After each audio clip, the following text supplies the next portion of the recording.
शंखनाद में आपका स्वागत है। हरियाणा में चुनाव प्रचार खत्म हो चुका है और अब कल जनता को अपना फैसला सुनाना है।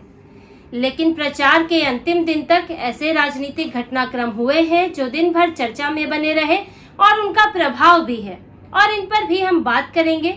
लेकिन क्योंकि चुनाव प्रचार खत्म हुआ है और सभी पार्टियों ने अपना पूरा जोर लगा लिया, कई चीजें सामने आई। इस दौरान विवाद हुए, अंतर्कलह हुए, बाहरी चुनौतियां हैं पार्टियों के सामने, लेकिन अब अपना पूरा जोर लग चुका है। अंतिम से अंतिम कोशिश हो चुकी है और अब इसके बाद पार्टियों की क्या स्थिति है, मतदान से पहले कौन कहां पर ठहरता है, कितनी कोशिशें उसकी सफल हो सकती हैं, एक बार इसका आकलन करते हैं और पार्टियों की स्थिति पर नजर डालते हैं। सबसे पहले कांग्रेस और बीजेपी, क्योंकि बीजेपी सत्ताधारी पार्टी है, दोनों बड़ी पार्टियां हैं और कांग्रेस सबसे बड़ी प्रतिद्वंदी है, तो इन दोनों पार्टियों पर सबसे ज्यादा नजर बनी हुई है। अब कांग्रेस अंतिम दिन काफी चर्चा में थी, दो लोगों की वजह से, कुमारी शैलजा और अशोक तंवर, और दोनों ही एक दूसरे से जुड़े हुए हैं। क्योंकि कांग्रेस ने इन चुनाव में जो अपना दाव लगाया है, जो अपना समीकरण बनाया है, वो है जाट प्लस दलित। और ये दो नेता, जिनमें से खासतौर से कुमारी शैलजा, जिनके चलते ये कांग्रेस का समीकरण गड़बड़ाता हुआ नजर आया। अगर ये समीकरण गड़बड़ा गया, जो कि लग भी रहा है, तो ये अंतिम प्रचार भी, अंतिम कोशिश भी कांग्रेस के बहुत ज्यादा काम आने वाली नहीं है। कुमारी शैलजा की नाराजगी अभी तक बनी हुई है, और ये कैसे पता चलता है? कुमारी शैलजा मतदान से एक दिन पहले सोनिया गांधी से मिली है, सोनिया गांधी के घर गई, आधा घंटा उनसे मुलाकात की, और सोनिया गांधी से मिलना मायने रखता है। जबकि राहुल गांधी, प्रियंका वाड्रा हरियाणा में है, तो ऐसी क्या बात थी जो वो राहुल गांधी से भी नहीं कर सकती थी, वो सिर्फ सोनिया गांधी से कर सकती थी? सोनिया गांधी से वो क्या मांगने गई थी, क्या चर्चा करने गई थी, क्या शर्त रखने गई थी? कुमारी शैलजा पहले भी सोनिया गांधी से मिलती रही है। जब उनकी बात राहुल गांधी से नहीं बनी, इधर केसी वेणुगोपाल ने नहीं सुनी, तब वो सोनिया गांधी के पास गई हैं। तो क्या अब भी ऐसा कुछ हुआ है कि कुमारी शैलजा को सोनिया गांधी के पास जाना पड़ा? मुख्यमंत्री बनना चाहती है, पार्टी में, राज्य में अपना प्रभाव चाहती है, तो सोनिया गांधी से उन्होंने क्या कहा है? इसके बाद बड़ी अटकलें लग रही है, और कुमारी शैलजा साथ दिखने के बावजूद, एक मंच पर आने के बावजूद भी नाराज है। पिछले कुछ इंटरव्यू में जब उनसे हुड्डा को लेकर बात पूछी गई कि क्या उनसे बातचीत हुई है, तो उन्होंने साफ तौर पर कहा कि मुझे तो याद नहीं उनसे कब बातचीत हुई, शायद 6-7 महीने पहले कुछ एक थोड़ी बहुत बातचीत हुई होगी। यानी कि अब वो एक मंच पर 2 बार आ चुके हैं राहुल गांधी के यहाँ आने के बाद हरियाणा में, लेकिन उनकी आपस में बातचीत नहीं हुई है। तो कुमारी शैलजा की नाराजगी कांग्रेस पर अंतिम दिन तक भी भारी पड़ रही है। उनके समर्थकों को ये संदेश नहीं जा रहा है कि कुमारी शैलजा नाराज नहीं है। कांग्रेस की पूरी कोशिश यही थी कि यही संदेश जाए, और इसी के चलते कांग्रेस को अशोक तंवर की जरूरत पड़ी। दलित नेता माने जाते हैं। अशोक तंवर को अंतिम दिन में, प्रचार के अंतिम दिन, बीजेपी के मंच से उठा के कांग्रेस के मंच पर ले आए। राहुल गांधी ने सदस्यता दिला दी। अमूमन तो ये आरोप कांग्रेस बीजेपी पर लगाती है, ऑपरेशन लोटस की बात करती है कि बीजेपी दूसरी पार्टियों को तोड़ना चाहती है, दूसरी पार्टी के नेताओं को अपने यहाँ जगह दे रही है। लेकिन अभी कांग्रेस ने भी वही किया। अशोक तंवर बीजेपी में थे और तुरंत जो है कांग्रेस में आ गए। अब नैतिकता तो कहीं नहीं है, लेकिन वो वहां आए अशोक तंवर, और लाए गए क्योंकि कुमारी शैलजा की नाराजगी के चलते समीकरण बिगड़े हुए हैं। लेकिन अशोक तंवर के आने से कांग्रेस की एक अलग मुश्किल बढ़ गई। हुड्डा के लिए एक और चुनौती खड़ी हो गई, एक और प्रतिद्वंदी खड़ा हो गया। अभी तक तो वो शैलजा और सुरजेवाला से निपट रहे थे, जिनसे लगभग वो निपट चुके हैं क्योंकि आला कमान ने हुड्डा को चुन लिया। लेकिन अशोक तंवर को क्योंकि अभी लाया गया है, और अशोक तंवर को लाया गया है तो उनको अहमियत भी दी जाएगी। और अशोक तंवर और हुड्डा का पहले ही 36 का आंकड़ा रहा है। अशोक तंवर प्रदेश अध्यक्ष थे, 2019 में उन्होंने पार्टी छोड़ी, और हुड्डा की कोशिशों के चलते ही उनका जो है कद घटा पार्टी में। सोनिया गांधी के घर के आगे उन्होंने विरोध प्रदर्शन भी किया था। तो अशोक तंवर एक नई चुनौती है हुड्डा के लिए।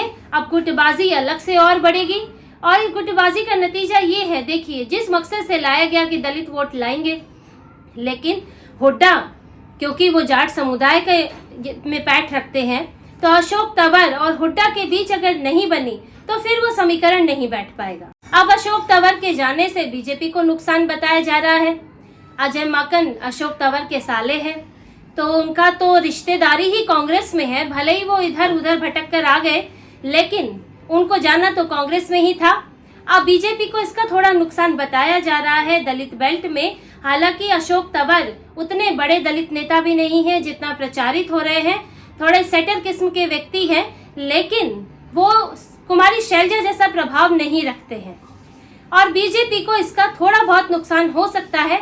लेकिन बीजेपी के साथ, क्योंकि उसका वोट बैंक मुख्य तौर से ओबीसी है, बीजेपी ने अपना सारा दांव ओबीसी पर लगाया हुआ है। अब जैसे आप उम्मीदवारों की भी बात करेंगे तो कांग्रेस ने 35 सीटें जाट उम्मीदवारों को दी हैं, इसके बाद करीब 20 सीटें दी हैं ओबीसी को, 17 अनुसूचित जाति से। अब बीजेपी की बात करें तो बीजेपी ने 20 उम्मीदवार जो है ओबीसी से खड़े किए हैं, 16 जाट से खड़े किए हैं और 17 अनुसूचित जाति से खड़े किए हैं।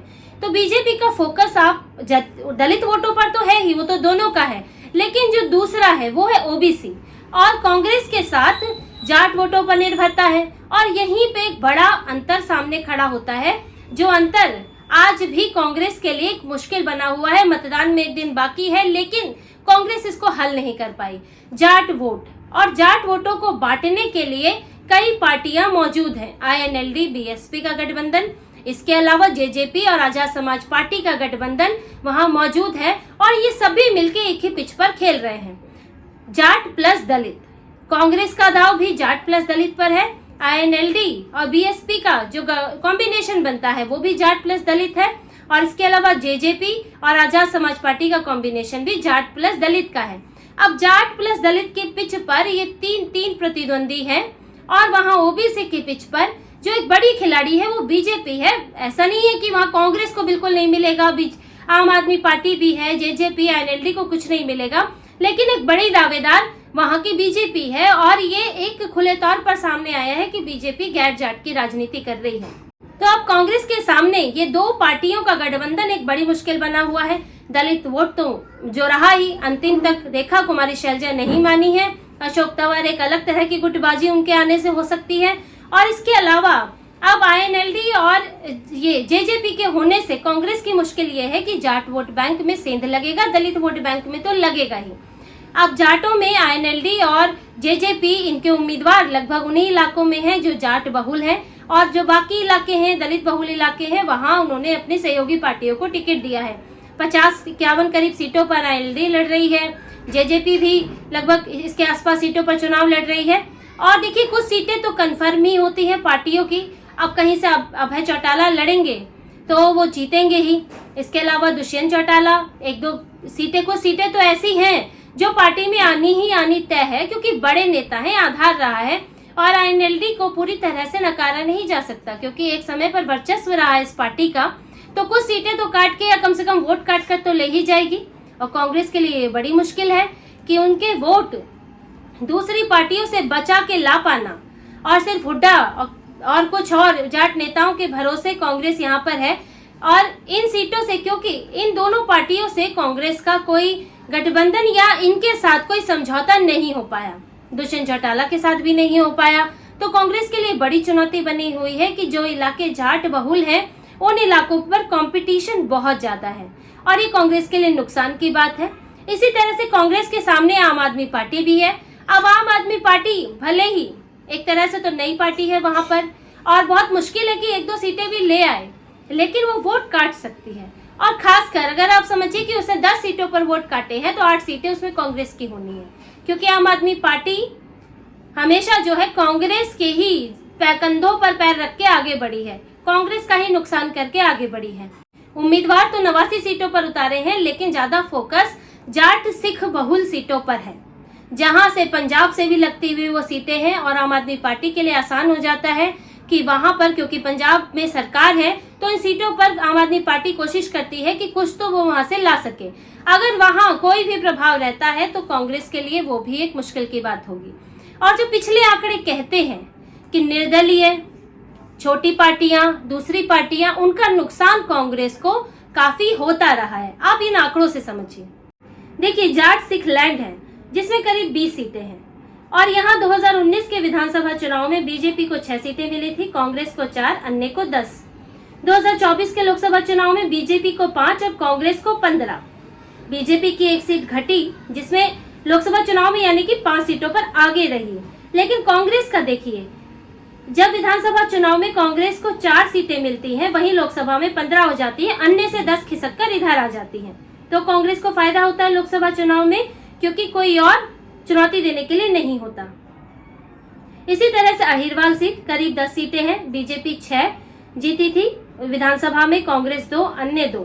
2024 के लोकसभा चुनाव में बीजेपी 6 सीटें जीती, कांग्रेस 4 सीटें जीती। देखिए लोकसभा में अन्य की 2 सीटें कांग्रेस में आ गई। अंबाला संभाग है, जहां करीब 18 सीटें हैं। अब 2019 में विधानसभा चुनाव में बीजेपी 9, कांग्रेस 6, अन्य 3। यहीं लोकसभा में बीजेपी 9, कांग्रेस 5, आप 4। यहाँ कांग्रेस की सीटें आम आदमी पार्टी लोकसभा में ले गई। जो अन्य 3 सीटें कांग्रेस में आ सकती थी वो आम आदमी पार्टी ले गई। अब जाटलैंड जिसे कहा जाता है, जहाँ करीब 29 सीटें हैं, वहाँ 2019 के विधानसभा चुनाव में बीजेपी 12, कांग्रेस 15, निर्दलीय 2। 2024 के लोकसभा चुनाव में बीजेपी 15, कांग्रेस 4। यहाँ पर निर्दलीयों की सीटें जो हैं वो कुछ बीजेपी के हिस्से में गई हैं। अगर एक सेगमेंट को छोड़ दें तो यहाँ ये साफ दिखता है कि कांग्रेस को निर्दलीयों ने और आम आदमी पार्टी ने हमेशा नुकसान पहुंचाया है। और इस बार तो सिर्फ निर्दलीय वैसे नहीं है, बल्कि बागी भी है। करीब 36 सीटें हैं, जहां पर कांग्रेस के बागी उम्मीदवार उन्हीं की पार्टी के उम्मीदवारों को चुनौती दे रहे हैं। 16 ऐसे नेता हैं जिनको कांग्रेस ने बाहर निकाल दिया, वो सदस्यता ही खारिज कर दी। तो ये बड़ी चुनौती कांग्रेस के सामने है। दलित वोटों की भी चुनौती है। और क्योंकि इस बार मिर्चपुर के कांड की बात हुई, गोहाना के कांड की बात हुई, जहां पर वाल्मीकि समुदाय के लोगों को जाट समुदाय ने वहां उनके घरों में आग लगा दी थी। तो ये सब बातें, ये सब पुरानी घटनाक्रम नहीं, तो ये सब बातें, पुरानी घटनाएं कुछ ना कुछ पुरानी याद ताजा कर देती हैं। इनका कुछ असर तो रहता ही है। और ये कांग्रेस के लिए चिंता की बात बनी हुई है कि जाट वोट में भी सेंध लग सकती है। आईएनएलडी और जेजेपी मौजूद है और दलित वोट में भी सेंध लग सकती है। और दोनों ही पार्टियों को इन चुनौतियों से निपटना है। अब बीजेपी की बात करें तो ओबीसी वोट में, ओबीसी में अब ये सवाल उठने लगा है। देखिए ओबीसी समुदाय के लोग ये बात अब सोचने लगे हैं, जो पिछले चुनाव के दौरान जो लोगों की बातें सामने आई, मीडिया में रिपोर्ट्स आई कि अगर कांग्रेस सत्ता में आती है तो फिर से सत्ता वही एक परिवार, हुड्डा परिवार की और जाट वर्चस्व वाली सत्ता हो जाएगी। अब ये सवाल उठने लगा है जो पहले नहीं उठता था, क्योंकि सिर्फ जाटों की राजनीति वहां पर होती थी। तो अब क्योंकि ओबीसी समुदाय, उसका महत्व वहां पर बढ़ा और 2 बार ओबीसी समुदाय से मुख्यमंत्री को बीजेपी ने रखे, तो अब ये बात उठने लगी है कि जो ये बदलाव 10 साल में देखा है वो फिर से वही स्थिति बन जाएगी कि हुड्डा परिवार हावी रहेगा और फिर जाटों की राजनीति ही होगी। तो ये सवाल जो है ओबीसी को कांग्रेस से दूर ले जाकर बीजेपी की तरफ ले जाता है। और क्योंकि जैसे आपको बताया था कि जाट प्लस दलित की पिच पर खेलने वाले कई हैं और यहाँ ओबीसी की पिच पर, गैर जाट की पिच पर खेलने वाली बीजेपी एकमात्र बड़ी पार्टी है, तो उसकी सेंध लगाने वाले कम है। कोई भी ऐसी पार्टी नहीं है जो पूरी तरह से गैर जाट के लिए करती हो, क्योंकि बाकी पार्टियां आईएनएलडी और जेजेपी पूरी तरह से जाटों को उनका समर्पित उनकी राजनीति है और बीजेपी के साथ ऐसा नहीं है। तो ऐसे में बीजेपी के लिए गैर जाट वोटों में सेंध लगाने वाले कंपटीशन में कम है। अब अगर सीटों के हिसाब से देखें तो जो पूरी स्थितियां हैं वो ये कहती हैं कि बहुमत मिलना किसी एक को संभव नहीं लगता है। मैंडेट बिखरा हुआ हो सकता है और इसमें ये संभव है कि क्योंकि दूसरा पक्ष बीजेपी की विपक्षी पार्टियां हैं वो आपस में बहुत ज्यादा लड़ रही हैं, तो ऐसे में संभव है कि बीजेपी को इसका फायदा मिले। तो मैंडेट ना सही मैंडेट के पक्ष में मिल जाए, मैंडेट के करीब पहुंच जाए। करीब 40 सीटें संभावना है कि बीजेपी को 39-40 सीटें लगभग आ सकती हैं।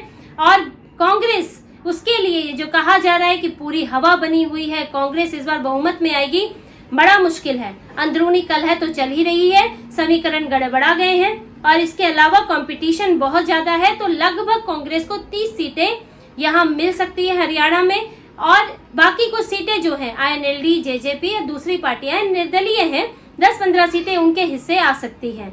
और अगर ऐसा होता है तो देखिए बहुत संभव नहीं, बीजेपी के लिए मुश्किल नहीं होगा कि अगर आप 48-40 सीटें भी लाते हो तो आप एक गठबंधन की सरकार बना ले, जेजेपी ये जेजेपी भले ही अलग हो गई है दुष्यंत चौटाला, लेकिन दोबारा साथ आना उनके लिए कोई मुश्किल की बात नहीं है। वो अलग ही सी वजह से हुए थे क्योंकि थोड़ी आलोचना होने लगी थी और उनको लग रहा था कि उनका जाट वोट है जो खिसक रहा है।